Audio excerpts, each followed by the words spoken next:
함께 봉독한 말씀을 통해서 오늘 내 행복을 위하여 이런 제목으로 은혜 시간 되기를 간절히 바랍니다. 세상을 보면 새벽부터 밤까지 모두들 바쁘게 살아갑니다. 왜들 그렇게 열심히 살아가고 있을까? 여러 가지 이유가 있겠지만은 그것들을 종합해 보면 바로 행복하기 위해서 사는 게 아닐까 싶습니다.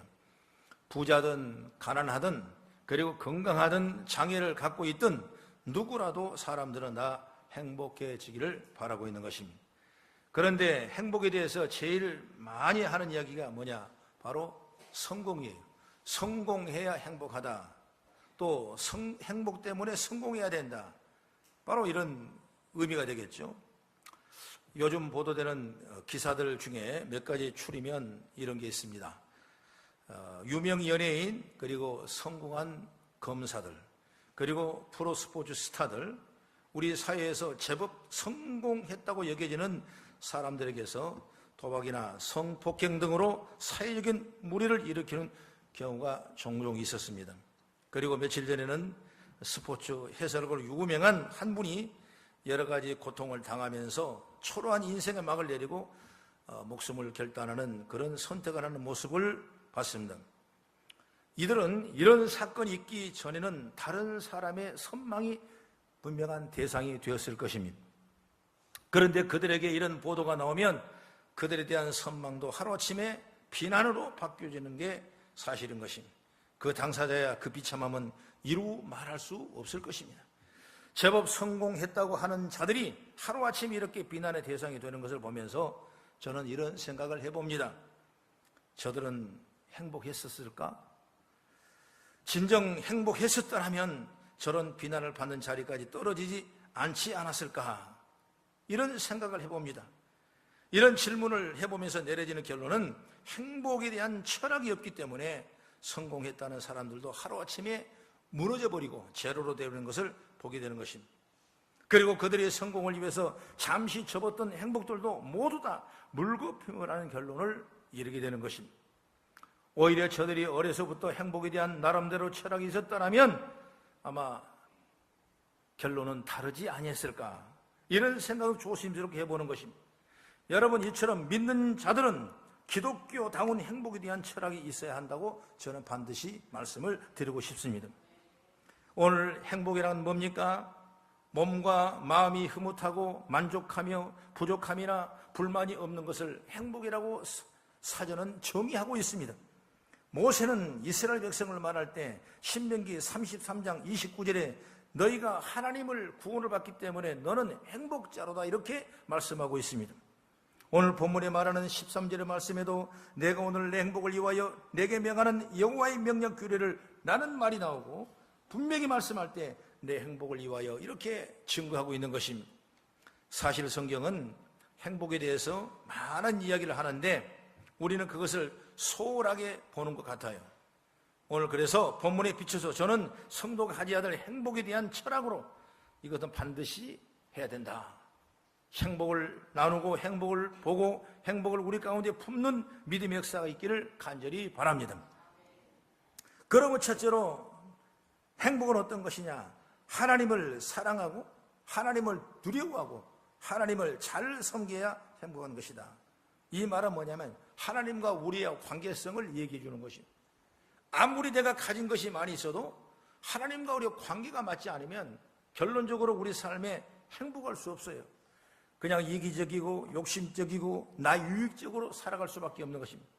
그러나 하나님과 우리와 관계가 잘 된다면 우리는 정말 행복한 믿음의 삶을 살아가는 것이죠. 그러므로 우리가 진정한 행복은 관계와 순리를 벗어나면 안 된다는 것이다. 믿음으로 지혜를 받기를 주의 이름으로 축원합니다. 그래서 전도서 12장 13절에 말합니다.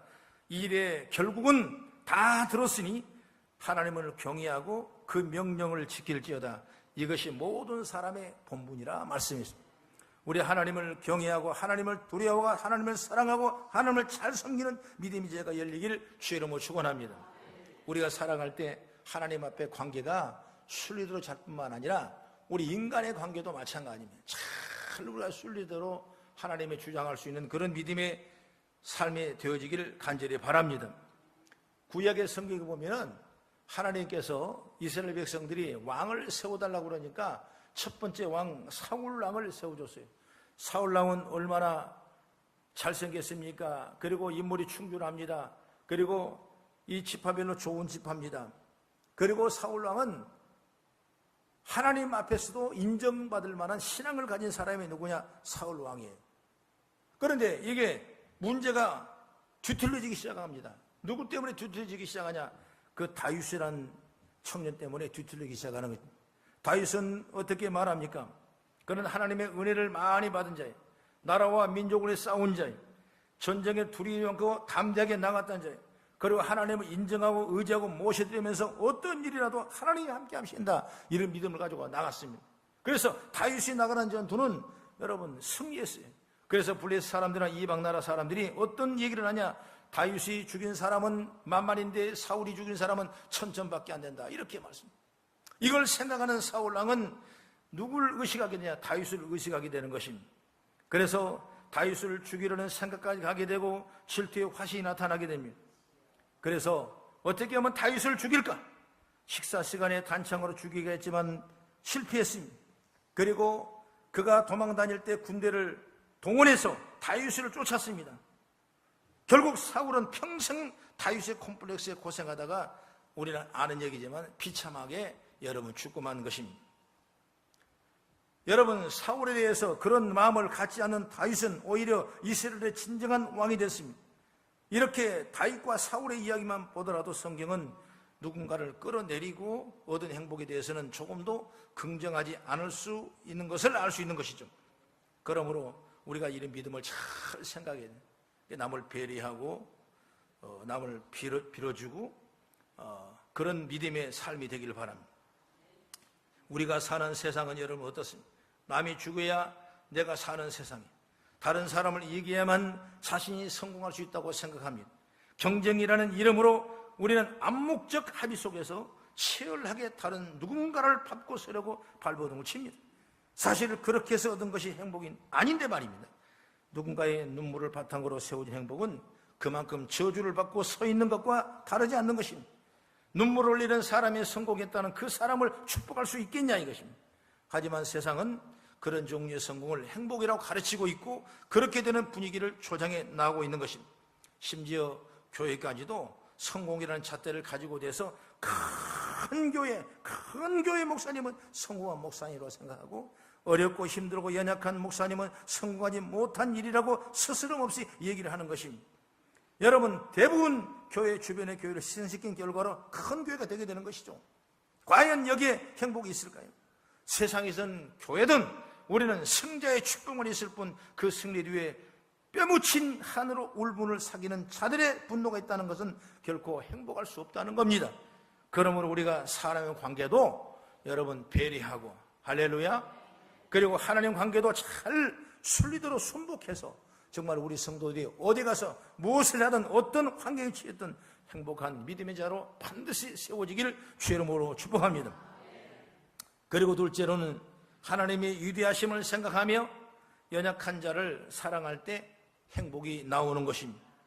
우리 배려심이 있어야 되고 나눔의 그 모든 윤리가 있어야 되고 연약한 자들이란 나보다 약하다고 여겨진 사람이라면 누구나 다 포함됩니다. 그런 자들에게 다가가고 그런 자들의 억울함을 풀어주고 그런 자들의 마음을 감싸주고 그런 자들의 편이 되어주는 것이 행복합니다. 야고보서 1장 27절 말합니다. 과와 과부를 환난 중에 돌로라고 말씀합니다. 오늘 우리가 읽었던 본문의 17절부터 19절까지를 보면 한번 같이 읽어보겠습니다. 시작. 너희의 하나님 여호와는 신 가운데 신이시며 주 가운데 주시요 크고 능하시며 두려우신 하나님이시라. 사람을 외모로 보지 아니하시며 눈물을 받지 아니하시고 과와 과부를 위하여 정의를 행하시며 나그네를 사랑하여 그에게 떡과 옷을 주시느니라 그랬습니다. 이 분명히 하나님을 묘사하기를 과와 과부를 위하여 정의를 행하신 분이 누구냐? 하나님이세요. 또 나그네를 사랑하며 그에게 떡과 옷을 주는 분이 하나님이시라고 했어요. 그렇습니다. 성경은 계속 일관되게 하나님은 고아와 과부와 같이 소외된 자들의 편이라고 성경은 말하고 있는 것입니다. 그들의 억울함을 풀어주는 게 정의라고 그랬어요. 성경은 일관되게 하나님, 나그네 하나님이라고 말합니다. 하나님께서 그 나그네를 하나님이 돌보신다 그랬어요. 그런 표현을 하셨어요. 예레미야서 7장 3절부터 7절을 한번 같이 찾아보고 있겠습니다. 오늘 OHP를 띄워주시고 예레미야 7장 3절부터 7절까지 시작. 만군의 여호와 이스라엘 하나님께 이같이 말씀하시되 너희의 길과 행위를 바르게 하라. 그리하면 내가 너희로 이곳에 살게 하리라. 너희는 이것이 여호와의 성전이라 여호와의 성전이라 여호와의 성전이라 하는 거짓말을 믿지 말라. 너희가 만일 길과 행위로 참으로 바르게 하여 이웃들 사이에 정의를 행하며 이방인과 과와 가부를 압제하리 아니하며 무지한 자의 피를 그곳에서 흘리지 아니하며 다른 신들 뒤를 따라 화를 자초하지 아니하면 내가 너희를 이곳에 살게 하리니 곧 너희 조상에게 영원 무궁토록 준 땅이니라. 할렐루야. 성경은 그렇게 말씀했어요. 고아와 가부, 나그네는 약하고 힘이 없는 자들을 의미합니다. 다른 누군가를 밟고 선 자가 아니라 오히려 다른 누구에 의해서 밟히고 치인 자들이에요. 여러분, 세상에 치인 자들이 얼마나 많은지 몰라요. 내가 하고 싶어도 할 말 못하고 내 각고에 갖지 못하고 꿈을 꾸지 못한 고통을 받은 자들이 얼마나 많아요. 우리는 그들의 손을 붙잡아야 될 줄로 믿으시기 바랍니다. 하나님은 관심은 그런 자들에게 있는 것입니다. 그렇다면 정말 행복을 느끼려면 이런 자들과 함께해야 여러분 행복한 것입니다. 성경의 66권의 성경을 이렇게 쭉 보면 맨 처음에 하나님께서 태초에 하나님이 천지를 창조하시니라고 했어요. 모든 걸 다 창조하시고 심히 좋았다라고 말씀하고 있습니다. 그리고 하나님께서는 아담을 만들어 줬어요. 그리고 다스리고 누리고 정복하기 위해서 돕는 배필 하와를 하나님이 창조하셨어요. 그래서 아담에게는 하와가 돕는 배필이 됐습니다. 이건 아담뿐만 아니라 서로에게 해당되는 거예요. 아담에 부족한 점이 있으면 하와가 채워주고 하와에게 부족한 점이 있다면 아담이 채워주는 겁니다. 이것이 바로 하나님의 놀라운 관계성이에요. 여러분, 우리 가정 마찬가지입니다. 여러분 가정 마찬가지. 서로가 부족함을 채워주고 서로가 돕는 배필이 되어 그 놀라운 은혜 가운데 그 속에는 진정한 행복과 축복과 은혜가 있는 줄 믿으시기 바랍니다. 여러분, 이건 자연과도 관계가 마찬가지입니다. 하나님께 땅을 정복하고 다스리고 충만하고 이런 명령을 하는 것도 땅과 식물과 동물이 제각기 제의를 할 수 있도록 서로 도우라는 하나님의 명령이라는 거 말이에요. 가만 보면 태초에는 에덴에 권력이 없었습니다. 처음에는 이기도 없었습니다. 처음에는 다툼과 아픔도 없었습니다. 서로 다른 누군가의 부족함을 채워주는 돕는 배필의 입장에 있었던 것입니다. 그래서 아담을 돕기 위해서 하와를 창조하신 거죠. 그러므로 서로 돕는 자가 돼, 서로 서브하는 자가 된, 그래서 에덴을 지상 낙원이라고 하는 거예요. 왜? 돕는 자가 서로 되기 때문에 지상에 나오고, 서로 도우니까 여러분 그 속에는 천국이에요. 여러분, 지옥은 서로 돕지 않습니다. 세상은 돕지 않습니다. 세상은 내게 유익을 위해서 남이 죽어야 내가 성공하는 거예요. 그러나 하나님의 나라는 그렇지 않습니다. 내가 배려하고 돕는 자가 될 때 역사가 일어나는 거예요. 그래서 에덴 동산을 낙원이라, 낙원, 지상의 낙원이라고 그래요. 그런데 인간이 타락을 했으면, 인간이 욕심이 생겨서 사단이 와서 욕심을 줘서 욕심 때문에 타락했어요. 하나님이 하지 말라는 걸 함으로 말미암아 타락했습니다. 그때부터 뭐가 들어오냐? 권력이란 게 들어옵니다. 그때부터 이기가 들어왔습니다. 아담과 하와 사이에 권력과 이기가 나타납니다. 사람과 자연 사이에, 자연과 자연 사이에, 그러다 보니까 서로 잡아먹고 먹히는 관계가 되어버린 것이 세상이 되어버렸던 것입니다. 오늘 본문에 보면 19절에 너희는 나그네를 사랑하라 그랬습니다. 오늘 신약의 교회의 모습도 마찬가지입니다. 사도행전 20장 35절에 주 예수께서 친히 말씀하시되 믿는 것보다, 받는 것보다 주는 것이 더 좋다. 그가 더 좋다. 주님이 오신 목적도 누가복음 19장 10절의 말씀 보면은 잃어버린 자가 구원하기 위함에 오신 것이다. 잃어버린 자를 찾아서 구원하기 위함. 그래서 예수님은 죄인들, 병든 자들, 귀신 들린 자들, 문둥병자들, 세리들, 고통을 당한 자들, 그들의 도움을 요청을 한 번도 거절한 적이 없다 이것입니다. 이것이 뭐냐면 하나님의 뜻이라고 말이에요. 연약한 자를 사랑하는 말씀입니다. 행복은 거기에 있기 때문에, 더구나 하나님의 관심도 그들에게 있기 때문에, 그러니 낮은 자들과 함께하는 것은 하나님의 관심을 내가 갖는 것과 같는 것입니다. 약한 자들이 느끼는 억울함을 같은 마음으로 느끼는 자리에 행복이 있다는 사실을 믿기를 주의 이름으로 축원합니다. 행복이란 무엇인가? 내가 더 가져서 생기는 것이 아니에요. 내가 더 욕심을 부려서 내게 행복한 것이 아니에요. 남을 누르고 내가 잘 돼서 여러분 행복하는 것이, 진정한 행복은 자는 뭐냐? 약한 자를 위한 정의가 이루어질 때 생기는, 파생되는 능력이 바로 행복인 줄 믿으시기 바랍니다. 그러므로 우리가 서로 배려하는 지혜가 열리기 바랍니다. 이번에 가정에 다 만나면 식구들도 만날 거예요. 그러면 내가 먼저 죽어주고, 내가 먼저 배려하고, 내가 영원 섬겨주고, 내가 먼저 나눌 수 있는 그런 은혜의 시간이 되기를 저는 주의 이름으로 축복합니다. 그리고 셋째로, 이제 행복의 가장 큰 개념은 뭐냐? 바로 여호와를 경외하는 것입니다. 하나님을 경외한다. 12절과 13절을 한번 같이 한번 읽어보겠습니다. 12절 13절 시작. 이스라엘아, 내 하나님 여호와께서 내게 요구하시는 것이 무엇이냐? 곧 내 하나님 여호와를 경외하여 그의 모든 도를 행하고 그를 사랑하며 마음을 다하고 뜻을 다하여 내 하나님 여호와를 섬기고 내가 오늘 내 행복을 위하여 내게 명하는 여호와의 명령과 규례를 지킬 것이 아니냐 말씀했습니다. 그렇습니다. 인생에 행복하기 위해서 본질적으로 해야 할 것은 뭐냐? 여호와를 경외하는 겁니다. 여호와의 도를 온전히 지키는 것입니다. 마음을 다하고 뜻을 다하고 여호와를 섬기는 것입니다. 원래 인간이 지음받은 이유가 바로 여기에 있는 것입니다. 그렇기 때문에 인간이 가장 행복해지는 모습도 바로 여기에 있는 것입니다. 마음과 뜻을 다해서 여호와를 사랑하고 섬기고 경외하는 모든 것들이 들어있는 것입니다. 그래서 저는 행복을 이렇게 말씀드리고 싶어요. 따라합시다. 참된 행복은 여호와와 나와 관계를 올바르게 설정하는 것이다. 아멘. 주님을 떠나서 내가 존재할 수 없고, 주님의 긍휼과 자비 없이는 내가 살아갈 수 없고, 주님의 은혜 아니면 내가 행복할 수 없고, 행복이 뒤틀리는 것은 결국 우리가 하나님 여호와의 관계에 뒤틀린 데서 시작되기 때문에 순리적으로 주의 관계를 잘 설정돼가는 믿음이 되기를 주의 이름으로 축원합니다.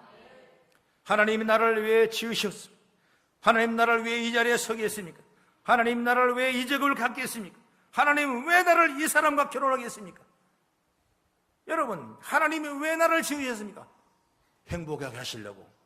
하나님이 나를 왜 이 자리에 오게 했습니까? 여러분을 행복하게 하시려고. 하나님은 나에게 왜 이런 직업을 주셨습니까? 행복하게 하시려고. 하나님은 나를 왜 이 사람과 결혼하게 했습니까? 행복하게 하시려고. 하나님은 왜 이 사람을 나를 만나게 했습니까? 행복하게 하시려고. 여러분, 이와 같이 우리가 살아가는 모든 삶에 대해서 하나님께서 나를 세우신 이유를 물어보면 결국 그 자리에 서는 것이 여러분 행복하는 거예요. 여러분, 앞으로 행복의 입술의 열매가 확 열리기를 주의 이름으로 축원합니다. 우리 옆에 세 사람 이상하게 행복합니다. 행복합니다. 행복합니다. 시작. 행복합니다. 행복합니다. 행복합니다. 막 행복이 막 보여 막 힘이. 행복이 보여. 이번 명절이 여러분 가정에 행복하기를 바랍니다. 이번 가을이 행복하기를 바랍니다. 올 한 해가 여러분 행복하기를 바랍니다. 나도 행복하기로 작정해서 행복하기로. 행복하려고 내가 다짐하는 거예요. 할렐루야. 여호와를 경외한다는 것은 단지 예배만 잘 참석한다는 건 아니에요. 삶의 모든 부분을 여호와 앞에서 행하는 것이 행복입니다.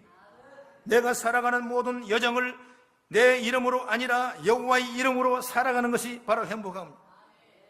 여러분, 여호와의 이름으로 살아가는데 대충 할 수가 없잖아요. 여호와의 이름으로 살아가는데 적당히 할 수가 없지 않습니다. 열심과 특심으로 하나님의 경외하며 믿음으로 섬김 나가는 귀한 자가 되기를 주의 이름으로 축복합니다. 행복은 주님께 서라고 하신 자리에 주의 이름으로 그대로 드러나 있는 것입니다. 무엇을 더 취해서가 아니라 주님이 세워주신 자리에서 물러나지 아니하고 감당하고 있을 때 그 자리가 가장 행복한 줄 믿으시기 바랍니다. 그래서 행복한 사람은 모든 게 예비하는 삶이고 구할 것이 많기 때문에 기도하는 삶인 것입니다. 하나님의 영광을 드러내고자 하니 예비하는 자리가 되고 부족하기 때문에 그걸 감당하고자 하니 기도한 자가 될 수밖에 없는 거지요. 그래서 모든 자리에서 그렇게 나가는 자는 바로 분명 행복한 자인 줄로 저는 믿습니다. 시편 128편 1, 2절에 말합니다. 여호와를 경외하며 그 도를 행하는 자가 복이 있나이다. 내가 내 손이 수고한 대로 먹을 것이라. 내가 복되고 형통하리라 그랬습니다. 시편 144편 15절의 말씀은 이러한 백성은 복이 있나니 여호와를 자기 하나님으로 삼는 자 백성이 복이 있다 그랬습니다. 잠언서 16장 20절의 말씀은 삼가 말씀에 주의하는 자는 좋은 것을 얻나니 여호와를 의지하는 자는 내가 복이 있을 것이라 말씀했습니다. 이런 행복한 것입니다. 오늘 여러분 세상 살아가면서 많은 걸 쌓았어요. 명예가 올라갔습니다. 방송을 탑니다. 올라갔습니다. 여러분 세상의 마지막 모습 보면 너무나 비참한 거예요. 그러나 오늘 우리는 하나님의 은혜를 생각합니다. 죄의 능력을 받았습니다. 하나님의 구원자가 됐습니다. 주의 백성이 됐습니다. 예수 그리스도로 말미암아 하나님의 자녀가 되는 권세를 얻었습니다. 여러분 그러므로 우리가 스스로 내 자신이 행복하다, 행복의 은혜가 넘치고 행복의 에너지가 넘쳐나는 믿음이 되기를 주의 이름으로 축원합니다. 그러므로 우리는 막연히 행복을 바라지 마십시오. 세상 사람처럼 뭘 더 갖는 걸 행복이라고 생각하지 마십시오. 별것 아니에요. 여러분 행복에 대한 성도다운 철학을 가지기를 바랍니다. 누군가 밟고 서는 행복은 없습니다. 낮은 자리로 가서 돕는 배필이 됨으로써 권력관계를 해체하는 데 행복이 있는 것입니다. 할렐루야. 저와 여러분의 모든 자리가 예배와 기도의 자리가 되기를 바랍니다. 그 자리가 행복한 자리에 행복하시기를 주의 이름으로 축원합니다. 기도하겠습니다.